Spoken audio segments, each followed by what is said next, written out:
지금 이 영상을 켠 당신, 요즘 인생이 통째로 무너지는 기분이 드시나요?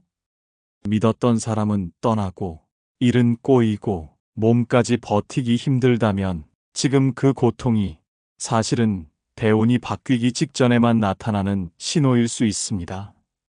이 영상에서 대운이 끊기는 순간이 아니라 막 열리기 전에 반드시 찾아오는 결정적인 징조 3가지를 아주 구체적으로 말씀드리겠습니다. 영상 끝까지 함께 하시면 왜 인간관계가 한 번에 무너지는지, 왜 익숙한 환경이 갑자기 감옥처럼 느껴지는지, 왜 말투와 몸의 기운까지 뒤집히는지, 이 3가지 징조가 대운의 신호인지 아니면 진짜 멈춰야 할 위험 신호인지 분명히 구별하실 수 있도록 차근차근 풀어드리겠습니다. 그리고 이 시간이 끝날 때쯤이면 지금의 고통이 여러분을 벌주는 형벌이 아니라 새로운 날개를 달아주려는 산통임을 마음 깊이 느끼시게 되실 거라 믿습니다. 부디 이 귀한 신호를 놓치지 마시고 인생의 거대한 흐름을 내 것으로 만드십시오. 마음 편안히 호흡을 가다듬고 들어주세요. 첫 번째 징조입니다. 대운이 들어오기 전 가장 먼저 인연의 대이동이 시작됩니다. 이를 흔히 인간관계의 물갈이라고 부릅니다. 나를 힘들게 하거나 더 이상 배울 것이 없는 사람들이 내 곁을 떠나갑니다. 때로는 믿었던 사람의 배신으로, 때로는 사소한 오해로, 때로는 아주 자연스러운 소원함으로 내 주변이 텅 비어버리게 됩니다. 운은 바람처럼 오는 것이 아니라 사람을 타고 옵니다. 이것은 불변의 진리입니다. 내가 받을 복의 그릇이 커지고 운의 질량이 바뀌면 내 몸에서 뿜어져 나오는 주파수 에너지가 달라집니다. 라디오 주파수가 바뀌면 들리는 방송이 달라지듯 나의 수준이 올라가면 예전에 낡고 탁한 기운을 가진 사람들과는 더 이상 대화가 통하지 않고 같이 있으면 불편해집니다. 하늘은 새로운 귀인이 들어올 자리를 만들기 위해 억지로라도 여러분의 곁을 비워냅니다. 꽉 찬 컵에는 새로운 물을 부을 수 없기 때문입니다. 그래서 대운이 오기 직전에는 반드시 철저한 고립을 경험하게 됩니다. 제게 상담을 오셨던 50대 후반 남성분의 사연입니다. 이분은 평생을 형제처럼 지냈던 중마고우에게 큰 사기를 당했습니다. 돈만 잃은 것이 아니라 사람에 대한 신뢰가 바닥나서 대인 기피증까지 생기셨죠. 저는 이제 사람이라면 치가 떨립니다. 제 인생은 끝났습니다. 라며 통곡하셨습니다. 그런데 3년이 지난 후 그분은 어떻게 되셨을까요? 그 사건으로 인해 기존에 방탕했던 술 친구들과 인연이 모두 끊어졌고 혼자 남겨진 시간 동안 독하게 공부하고 기술을 익혔습니다. 그리고 그 과정에서 정말 성실하고 진중한 새로운 사업 파트너를 만나게 되었습니다. 지금은 예전과는 비교도 안 될 만큼 큰 부와 명예를 얻으셨죠. 나중에 그분이 말씀하시더군요. 그때 그 친구가 배신하고 떠나주지 않았다면 저는 여전히 그들과 술이나 마시며 인생을 허비하고 있었을 겁니다. 그 친구가 제 인생의 애군을 가지고 떠나준 고마운 사람이었습니다. 불교 경전 법구경에는 이런 구절이 있습니다. 어리석은 자와 길을 가지 마라. 그들과 함께 가는 것은 원수와 함께 사는 것과 같아 고통스럽다. 지혜로운 이와 함께 가는 것은 친척과 모인 듯 즐겁다. 만약 지혜로운 동반자를 얻지 못했거든 무소의 뿔처럼 혼자서 가라. 또한 회자정리라는 말을 기억하십시오. 만난 사람은 언젠가 반드시 헤어집니다. 이것은 슬픈 비극이 아니라 우주의 이치입니다. 모든 인연에는 유통기한이 있습니다. 그 기한이 다하면 아무리 붙잡으려 해도 모래알처럼 빠져나가게 되어 있습니다. 지금 떠나는 사람을 억지로 잡지 마세요. 옷자락을 붙잡으며 비굴해지지 마세요. 그리고 나를 아프게 한 사람을 향한 미움과 증오의 불길을 끄십시오. 그 불길은 상대를 태우는 게 아니라 나를 먼저 태웁니다. 오늘 밤 잠들기 전 마음속으로 딱 한 번만 이렇게 읊조려 보세요. 갈 때가 되어서 가는구나. 내 묵은 애군을 가지고 가줘서 고맙다. 잘 가라. 그렇게 마음의 빗장을 풀 때 그 빈자리는 곧 더 좋은 인연, 진짜 내 사람으로 채워집니다. 듣다 보니 가슴 한구석이 욱신거리시나요? 지금 핸드폰 연락처를 보며 한숨 쉬고 계신가요? 아, 그래서 내가 지금 이렇게 외로운 거구나. 하고 말이죠. 너무 외로워하지 마세요. 당신이 부족해서 사람들이 떠난 게 아닙니다. 당신 성격이 모나서, 당신이 못나서가 절대 아닙니다. 그저 계절이 바뀌듯 여름 옷을 벗고 겨울 옷을 입는 과정일 뿐입니다. 지금 겪는 이 고독은 형벌이 아니라 초대장입니다. 오로지 나 자신과 대화하라는, 내 내면의 소리를 들으라는 하늘의 초대장입니다. 당신은 지금 아주 잘 견뎌내고 계십니다. 스스로를 안아주셔도 충분합니다. 두 번째 징조입니다. 익숙했던 모든 것이 지루해지고 감옥처럼 느껴지며 극심한 무기력과 우울감이 찾아옵니다. 잘 다니던 직장이 갑자기 지옥처럼 느껴지거나 평소에 좋아하던 취미도 흥미가 없어지고 이유 없이 무기력해져서 어디론가 증발해버리고 싶은 마음이 듭니다. 이는 내 영혼이 더 큰 성장을 요구하고 있다는 신호입니다. 대운이 바뀔 때는 내가 노는 판이 바뀝니다. 애벌레가 나비가 되려면 그동안 편안하게 머물던 꽃이 속이 답답해져야 합니다. 꽃이 밖으로 나가고 싶다는 강력한 욕망, 혹은 꽃이 안에 있는 것이 죽을 만큼 싫어지는 고통이 있어야만 껍질을 뚫고 나올 힘이 생깁니다. 그래서 하늘은 우리에게 권태와 고독, 그리고 허무라는 감정을 줍니다. 이곳은 이제 내가 있을 곳이 아니다. 너는 더 큰 세상으로 나가야 한다. 라고 영혼이 신호를 보내는 것입니다. 이 시기를 서양의 신비주의에서는 영혼의 어두운 밤이라고 부릅니다.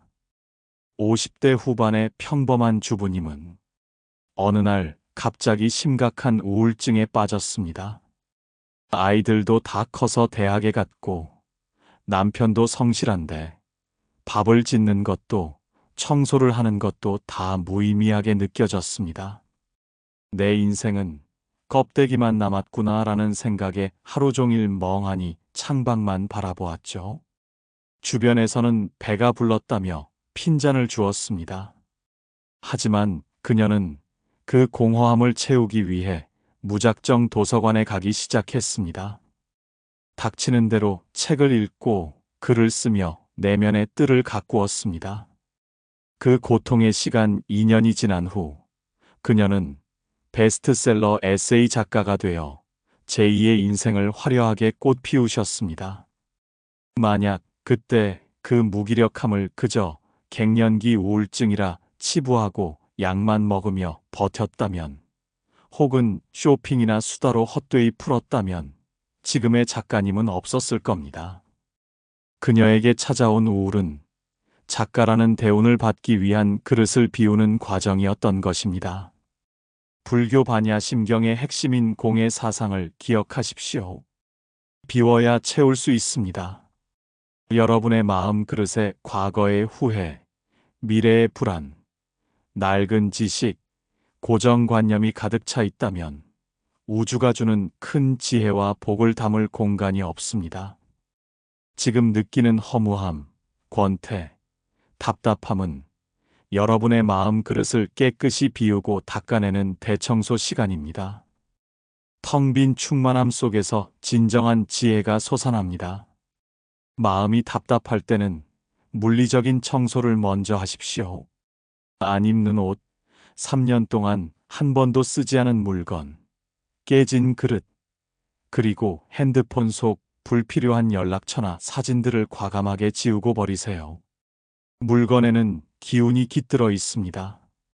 낡은 물건을 버릴 때 나는 이제 과거의 나와 작별한다. 낡은 기운은 물러가라. 라고 소리내어 말해보세요. 청소는 가장 쉽고 돈이 들지 않으며 가장 강력한 개운법입니다. 막혀있던 운의 혈이 뚫리는 것을 몸으로 느끼실 겁니다. 마지막 세 번째 징조입니다. 말투와 표정이 바뀌고 심지어 몸이 아팠다가 낫는 신체의 변화를 겪습니다. 부정적인 말을 멈추게 되고 목소리에 힘이 생깁니다. 또한 대운이 오기 직전에는 원인 모를 병치레를 하거나 몸살을 심하게 앓다가 회복되면서 몸이 깃털처럼 가벼워지는 경험을 하게 됩니다. 운은 곧 기운, 즉 에너지입니다. 대운이 들어오려면 내 몸을 구성하고 있는 세포의 에너지가 교체되어야 합니다.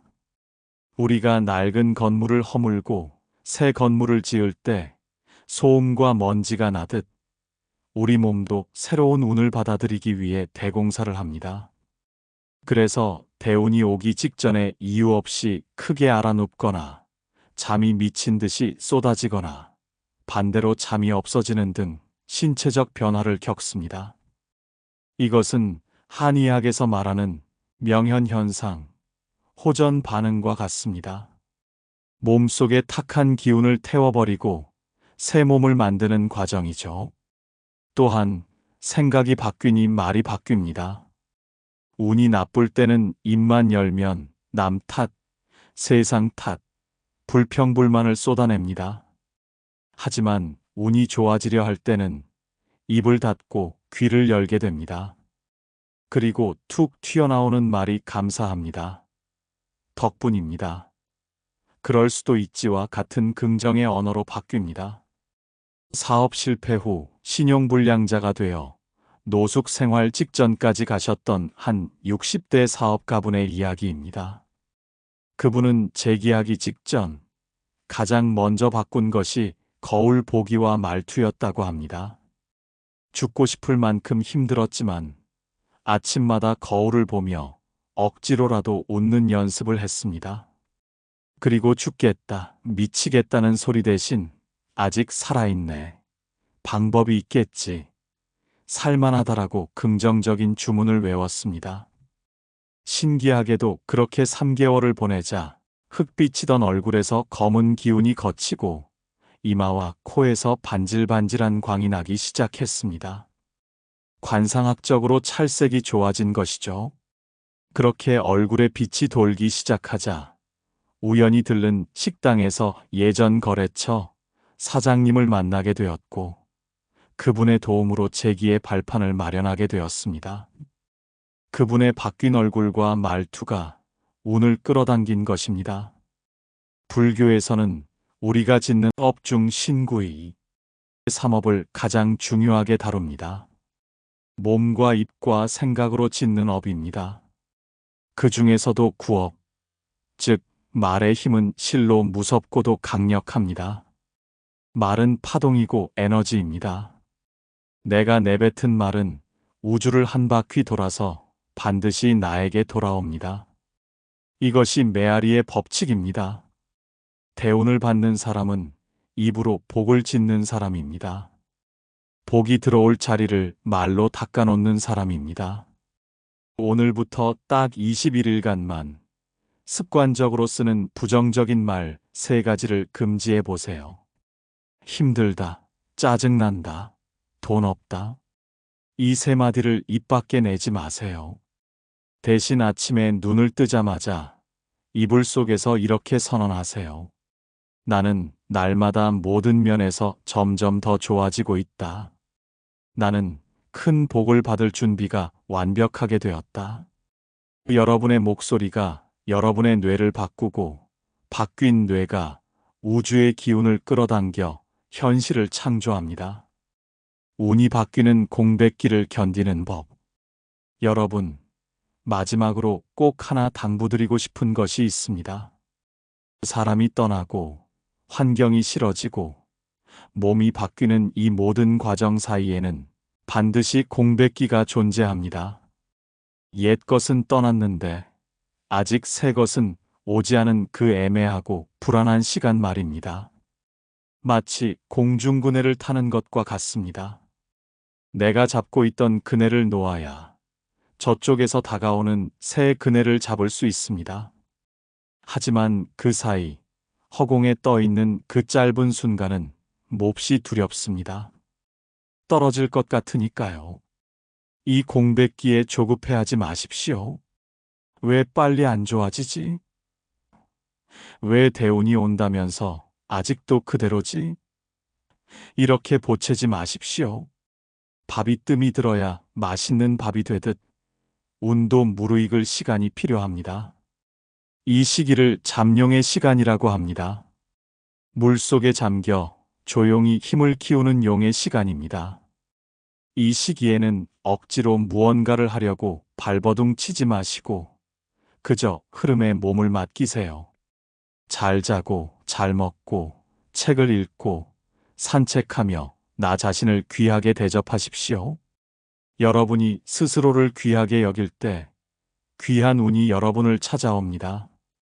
기억할 한 문장. 사랑하는 구독자 여러분, 오늘 이야기를 정리해 보겠습니다. 지금 여러분이 겪고 있는 인간관계의 아픔, 환경에 대한 실증과 무기력, 그리고 몸과 마음의 고통. 이 모든 것은 여러분의 인생이 망가지는 신호가 아니라 더 크고 찬란한 대운이 들어오기 위해 낡은 껍질을 벗어던지는 과정입니다. 겨울이 춥다고 겁내지 마십시오. 추위가 강할수록 봄의 꽃은 더 붉고 향기롭게 피어납니다. 지금 여러분은 인생의 겨울을 지나 찬란한 봄의 문턱에 서 계십니다. 마지막으로 가슴에 꼭 새겨야 할 한 문장을 들려드리겠습니다. 비바람이 몰아치는 것은 뿌리를 더 깊게 내리라는 하늘의 뜻이다. 지금의 흔들림은 곧 다가올 거대한 비상에 도움닫기다. 힘든 시기를 겪고 계신 모든 분들의 앞날에 부처님의 자비와 우주의 큰 복이 함께하기를 진심으로 기원합니다. 오늘 내용이 마음의 위로가 되셨다면 구독과 좋아요를 눌러주세요. 여러분의 작은 실천이 좋은 인연을 맺는 시작이 됩니다. 댓글로 나는 대운을 맞이할 준비가 되었다라고 선언해 보세요. 글로 쓰는 순간 그 에너지는 현실이 됩니다. 지금까지 마음연 인생 철학이었습니다. 감사합니다. 행복하십시오.